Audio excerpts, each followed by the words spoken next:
Let me get back to sociobiology. Another example. Take this feminist nonsense where they talk about, Amazons.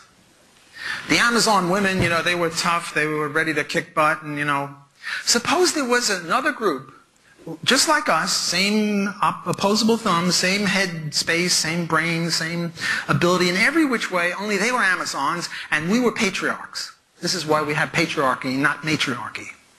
They were matriarchs. Well, what does a matriarch do? In the matriarch tribe, what the women do is they go out and hunt. And when the saber-toothed tiger comes a-calling at the cave, it's the women that come out and meet him, and the men stay in the back of the cave where it's safer. Now let me tell you a little bit about the birds and the bees.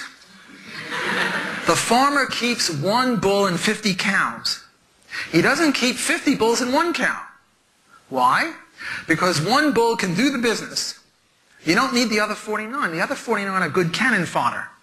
But you don't really need them.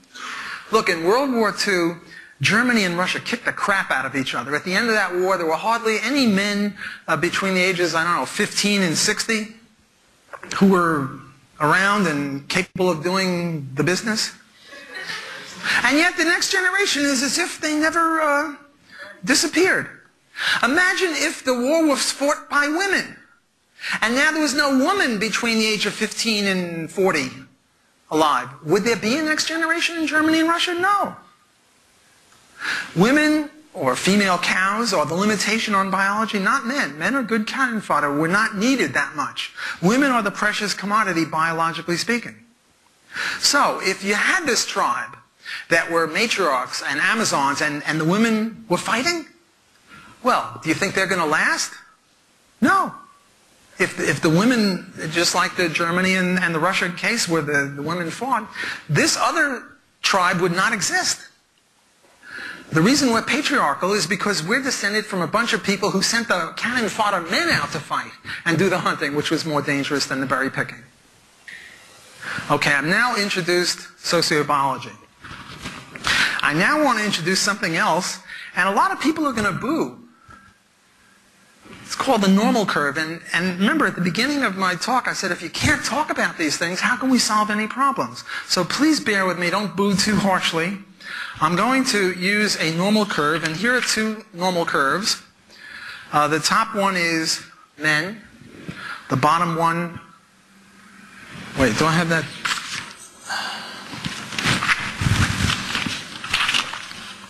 The top one is men and the bottom one is women. This is my freehand drawing of it.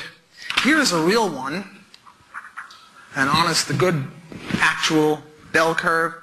But what it shows is that, let me put it this way because I think you can illustrate it more easily, that women are God's or nature's or biology's insurance policy. They're all clumped toward the middle, whereas men are God or nature or whoever you believe is responsible for this stuff, crapshoot. The women are all bunched toward the middle, the men are all over the lot. Now, let's look at this end A and B. If you were to go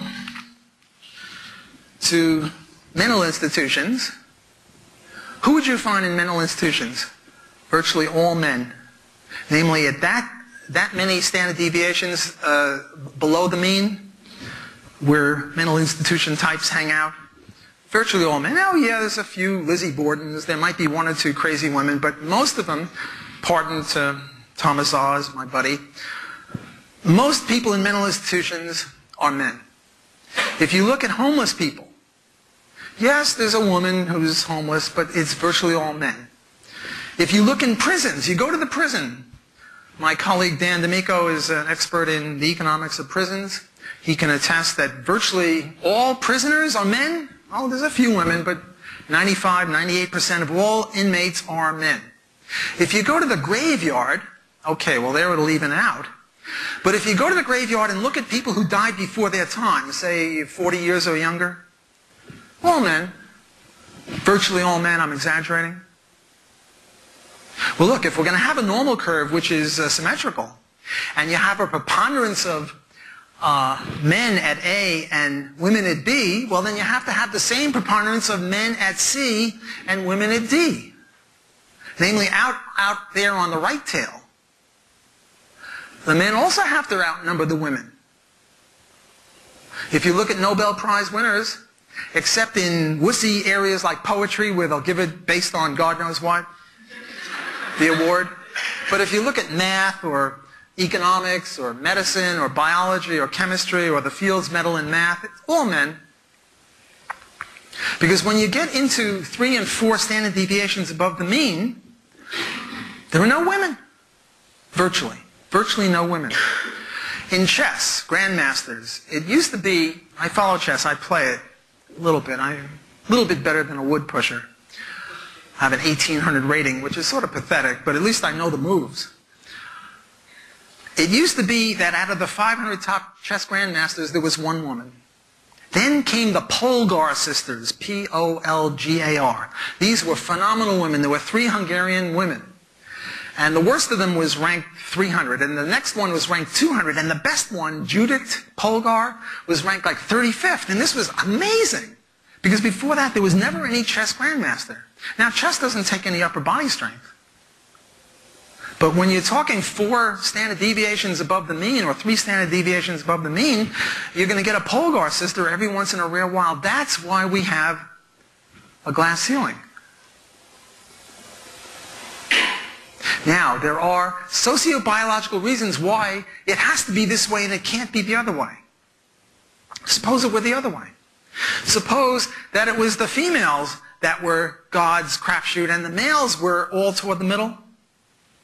Well then, the people at B are incapable of bearing children. They're too busy being the long historical equivalents of people being in the jails or in the mental institutions or that. Again, if there were 2 societies equally able in every other way, only one was ours and the other was this other society where the bell curves were inverted, we'd beat them out. That's why we're here, because we beat them out, if ever there were any. This is sociobiological theory. So, again, the fact that, oh, here's one more I forgot to give. I must do this. Here's this thing from USA Today, and it goes 40-0. 5 actresses face down the big 40. This is 3 or 4 years ago. We're talking about Meg Ryan, Susan Sarandon, Julia Roberts, Naomi Watts, Halle Berry, Catherine Zeta-Jones. And what it says is, Nicole, Naomi, Catherine, Halle, and Julia could force Hollywood to grow up. Now what does this mean? What this means is that when a woman turns 40 or 45, she no longer gets the ingenue roles. She no longer gets the role of sex goddess or whatever. Now she gets the role of mother, right? Or big sister or something like that. Why is this? Is this Hollywood sexism? Let's go back to sociobiology. Suppose that there were 2 societies, one like ours, where you look at a 20-year-old girl and say, whoop-de-doo. Most guys do that. I hate to clue you in, but that's what they do.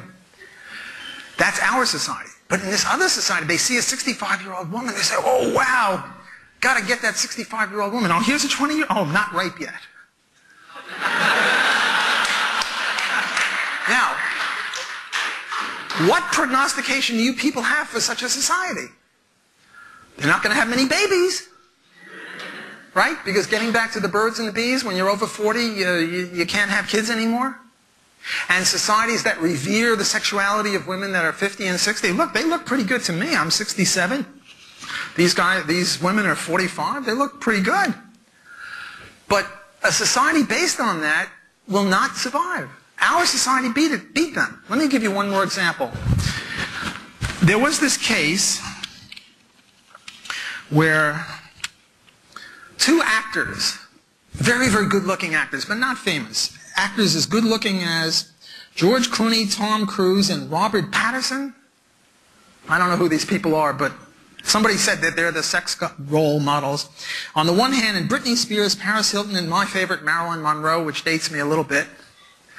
2 very good-looking actors, a male actor and a female actor. They were given the same script and let loose on a college campus, and the script was, they would each go up to a member of the opposite sex, and they'd say, hey, I've got this motel room over there. How'd you like to spend 2 hours with me doing what comes naturally? Guess what the results were? The woman got about 98% yeses. The man got 2 or 3. Why is this? Well, sociobiology.